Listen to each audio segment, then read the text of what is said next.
The first time I saw him again, he was standing under the flickering neon light outside the cafe, rain dripping from the brim of his hood. His gaze locked on me like he'd been waiting for years. I should have turned away. I should have walked past and pretended not to remember him.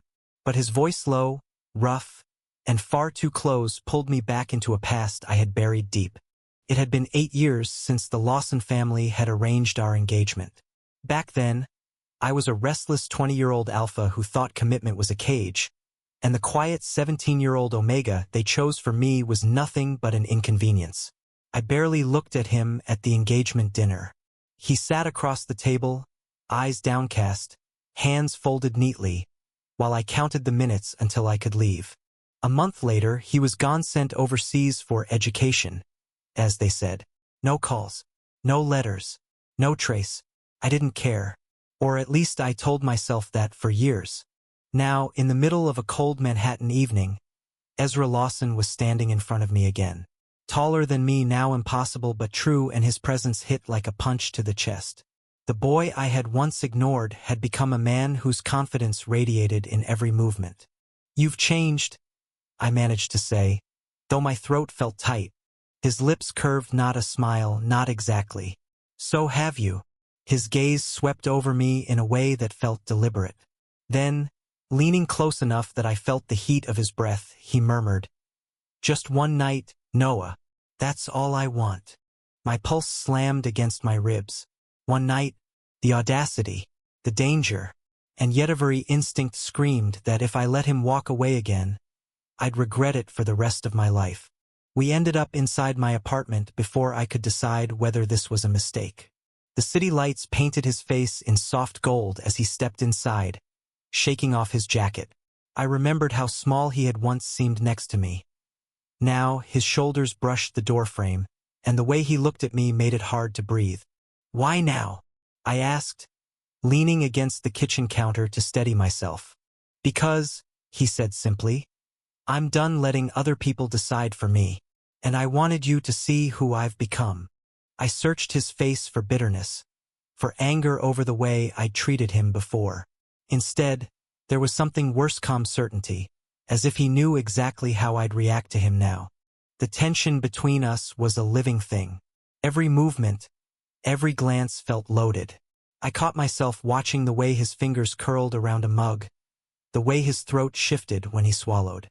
"I didn't treat you right," I admitted before I could stop myself.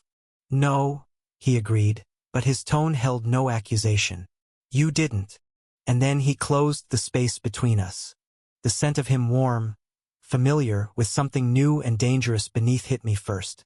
His hand brushed mine, and I felt my body respond before my mind could catch up. "Ezra," I warned, though my voice came out rough, almost pleading. "Just one night," he repeated, softer this time, like it was a promise instead of a temptation. Outside, the rain grew heavier, muting the sound of the city. Inside, the air seemed to hum with the possibility of what might happen if I stopped resisting. My heart knew the answer before I did. But Ezra didn't move any closer.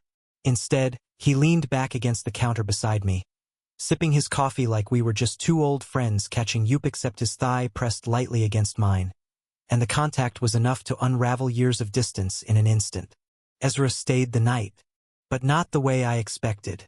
We sat on the couch until the rain slowed, talking about everything we'd missed. He told me about years abroad, about building a life on his own terms, about rejecting suitors his family had paraded before him.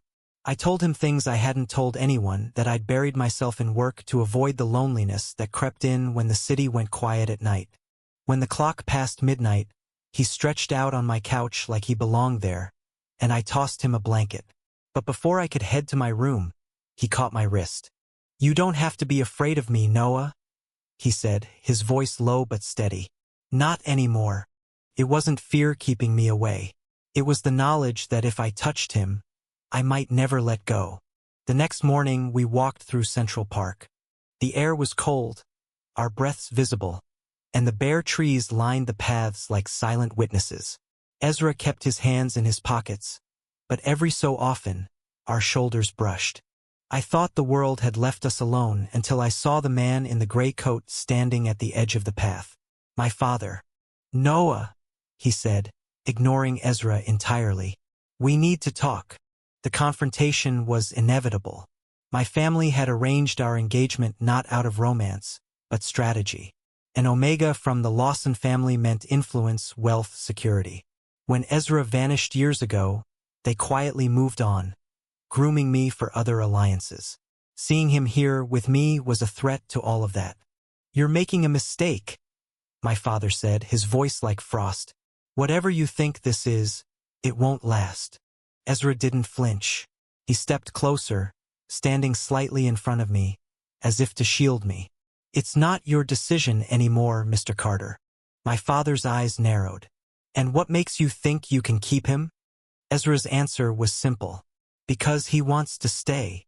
Something in me shifted then. I'd spent my life letting other people dictate what I could have, who I could love. I'd let fear of disapproval chain me to a version of myself I barely recognized. Dad? I said, my voice firmer than I felt.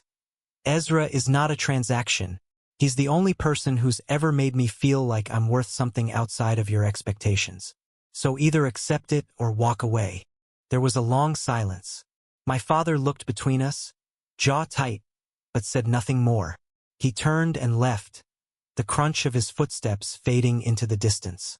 Ezra looked at me, something unspoken passing in his gaze. Pride, relief, maybe even love.